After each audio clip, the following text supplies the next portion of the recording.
Hello there, my name's Phil Williams and I would like to welcome you to Audio Angling, the podcast site of fishingfilmsandfacts.co.uk. Following on from a full traditional interview with Dr. Malcolm Greenhalge, still on the windy banks of the River Hodder in Lancashire, we're now going to take a look at some of the characters that game angling regularly seems to throw up.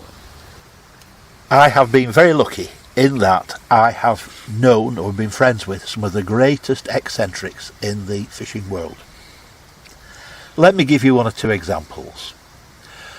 The prime one must be Hugh Falkus.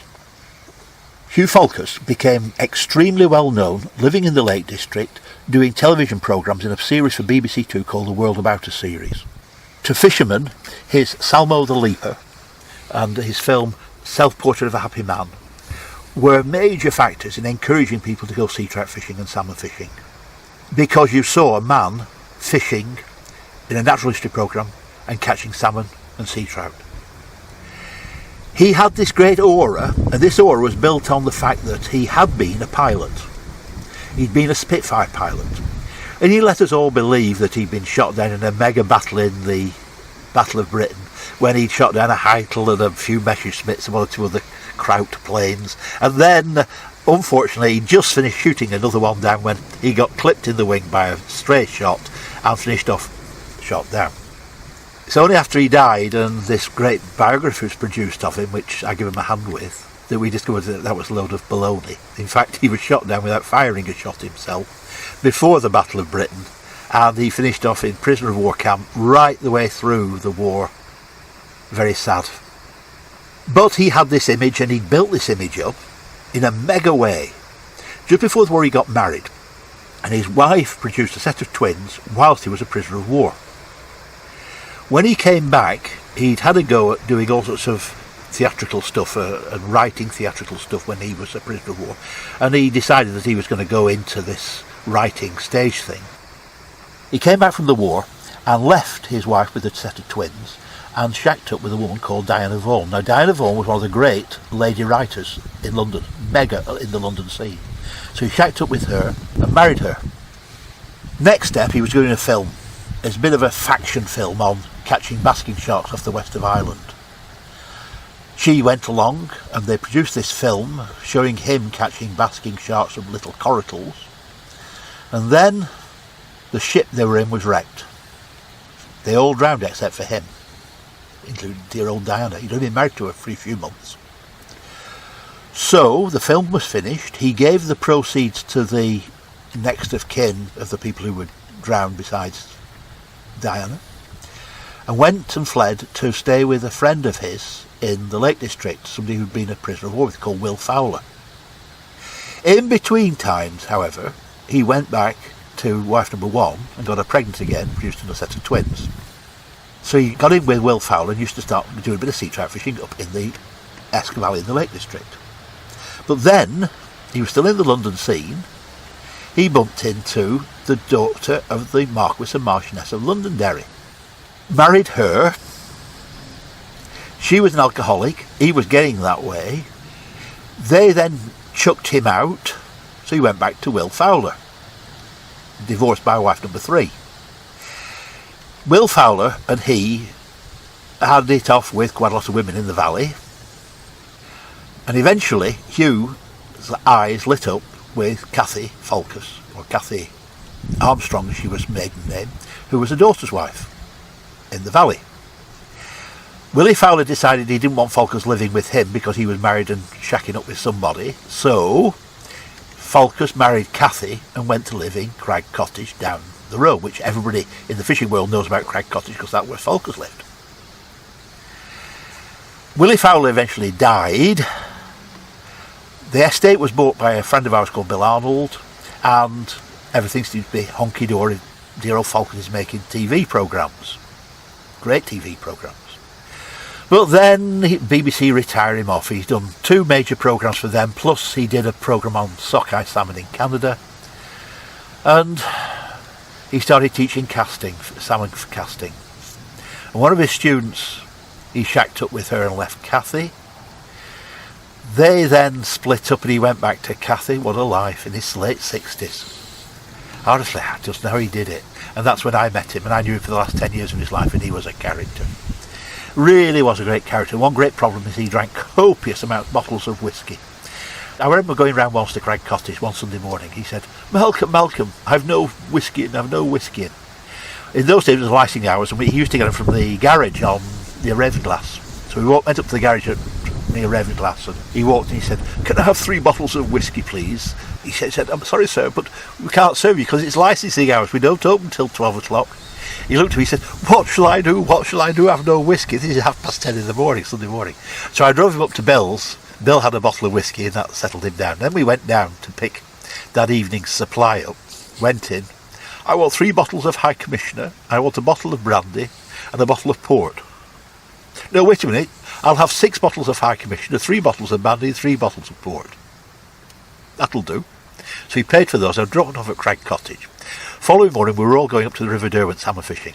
We went round. He'd done a bottle of whisky, half a bottle of brandy, and half a bottle of port, and was already drunk. We got up to the river. Bill put him in a deck chair by the river, outside his Range Rover, with a glass of scotch. This again is about 10:30 in the morning, and we fished. Lunchtime consisted of a bottle of claret, a few scotches. On our way home, we stopped at Egremont in the pub, where he tried to grope one of the waitresses in this pub while we were having scampi and chips and a few beers. And then, driving back home, he had another whisky in the car, got home and finished another bottle of whisky that night. He had an incredible appetite. God knows how he did it. Other great people. Oh, well. The best, keenest fisherman I think I've ever fished with is Oliver Edwards. Oliver Edwards is a Yorkshireman. We did a lot of work together. We did courses, ran courses together, making a few quid out of people on fly tying and this sort of thing. And we fished a lot for salmon and trout together and grayling together. He is probably the keenest. Oliver's left-handed, and as he gets out of his car, which is an old chariot, I call it a Tudor car. It's one of these things with wood round it, ancient Austin or whatever. He's already casting as he gets out of the car. And he doesn't stop casting until he gets back in the car. He can do 12 hours solid casting without stopping. Great fly tyer, great character, great Oliver Edwards story. Here's one. He now is doing a course at Bridge of Allen with Scotland, near Stirling. And what we used to do is just take a hotel for the weekend. I'd have half the group on Saturday, he'd have half the group on Sunday, and we charged him a huge amount of money for the privilege. Amongst the group on the Saturday was a gentleman called Gerald Hammond, who was a crime novelist. Gerald was getting a bit past it and was a bit of Alzheimer's. He never finished a fly with me. He just couldn't do it. But he enjoyed the day. On the Sunday he was with Oliver. As we set off from Bridge of Allen back home, Oliver started about Gerald Hammond. And about 2 hours later, as we passed through the Loon Valley, he stopped talking about Gerald. Gerald had used the wrong feather to do this, the wrong feather to do that. Oliver was so precise in his tying that anybody who was not pretty good was slagged off mercilessly, and Gerald was. The amusing thing was that in one of my flies I used heron hurl down in picric acid. That upset Gerald. He sent me a copy of a book he'd written where the murder weapon had been picric acid. It's a major explosive. I suppose Oliver was pretty good. Perhaps the best all-round trout fisherman, dry fly as well as nymph, because Oliver was primarily a nymph fisherman, wet fly fisherman, was John Goddard. I remember fishing the Dove with John some years ago, and in the morning we were given this quite tricky piece of fishing, the two of us, with lots of bushes and trees and so on, so that the back cast was difficult, the forward cast was difficult, and at the end of the morning when we met up with the others for lunch, the score had been something like 3 trout to John, 2 to me, 5 trees to me, 4 trees to John. In the afternoon we were given a nice easy bit with plenty of room around. A trout rose, I knelt down, cast to it, it took the fly. As I'm playing it out, John came up and said to me, "Malcolm, this is a bit too easy. Let's go back to where we were this morning." Now that's class. I got a telephone call. "This is Fiona Armstrong. People say I should talk to you about salmon fishing." So I said, "Yeah, more than welcome." She said, "I'm writing a book about salmon fishing." I said, "Are you?" She said, "Yes." I'd never heard of her. I said, "Oh." She said, "I could do with talking to you." I said, well, where do you live? Where do you work? She said, well, I work in London. I said, in that case, there's no problem. See what I'll do? I'm down in London next week at the publishers. How's about meeting for lunch? Oh, she said, I'm reading the news on ITN at 6 o'clock. I said, pardon? She said, I'm reading the news on ITN at 6 o'clock. I said, I listen to BBC. So, we went down to London and we met in the Reform Club, which it was quite good. I enjoy going to the Reform Club, where Phineas Fogg went round the world in 80 days, no less. The food was excellent. The wine was very good. The only problem is I had to get back to the train, the railway station in Euston, to get the train north. And the last train went at 20 to 10. No problem, said Fiona. The ITN newsreader's car picked us up outside the Reform Club and drove me right onto the platform where the first class carriage of my train back to Lancashire was. It was a wonderful experience. And we fished together a bit. We did some telly stuff for Border Television, and great character, Fiona. Great angler. One of the nicest guys I ever met, in fact 2 of them, were both called Fred. Fred Buller and Fred J. Taylor. Fred Buller was a great pike expert and a very, very good salmon fisherman, but also a great angling historian. Go down to his cottage in Buckinghamshire, and it's rather like being in an Aladdin's cave of angling history. He's got copies, for example, of medieval wall paintings showing people fishing. He's got examples of the first reel. I mean, anything you want to know about the history of angling, Fred Buller is the expert. In contrast, Fred J. Taylor was an absolute fabulous character. I remember he was old when I got to know him, and I said to him, how much fishing do you do now? Well, he said, I don't worry, he says, about these big bags of bream and tench anymore. He said, all I do, he says, I nip down to the stream, get a trout or a little perch, weighs say half a pound, and take it back and cook it for my lunch. Because Fred was not only a great angler, but a trained chef, great cook. Every year, a couple of times, Fred would go up to Eskdale, to Falkus's. Fred Buller would be there, other notables might be there, and Fred would cook us the most enormous barbecuey food gluttony session imaginable. He would do his game stew. He would do game parcels. Some of the parcels would have mallard breast in, some of them would have partridge breast, some would have grouse breast, and so on. There would be possibly a leg of venison roasted. The bread he would make himself over the fire. Everything was cooked outside, nothing inside. And wine, vast quantities of it. And there was always a place you could doss down. So you took a sleeping bag and you felt tired. Well, you might sleep down in the caravan. It was nice outside under the stars. Otherwise in the kitchen of Falkus, it didn't matter. Then you got up, woke up, and went back, and there'd be more food and wine and food and wine and wine and food. And we finished off a bit bilious at the end of it, but never mind, it was great fun. And that was Fred Taylor. Great, great man. Last time I saw Fred was at a game fair, one of the last reasonable game fairs I went to, at Blenheim Palace. And we were driving in, because we were videoing it. Pal and I were doing the official video of the game fair. We drove in. As we were driving in, it was a long walk in, there's Fred. So he stopped, and he was panting, and we gave him a lift up to the Shooting Times tent. Malcolm, he said, I can't walk like I used to now, I can't walk like I used to now. Great character, Fred Taylor. Gone. And of course the other great characters from that were Dick Walker. I never met Dick Walker, never communicated with him. The other one was Arthur Oglesby. Arthur was a friend of Falkus's. They fell out a little bit, mainly because Falkus, in a way, poached some casting school, I think, up in the Spey Valley. But Arthur was a great, great, great name in the salmon fishing world, great angler. But a little funny story about that. When Falkus died, I've done 1 or 2 programmes on Radio 5 Live about people who died, obituary programmes. And I got a telephone call saying, BBC Manchester House, would it be possible for you to come in and do a little bit on Arthur Oglesby, who's just died? So I said, yeah, of course I will.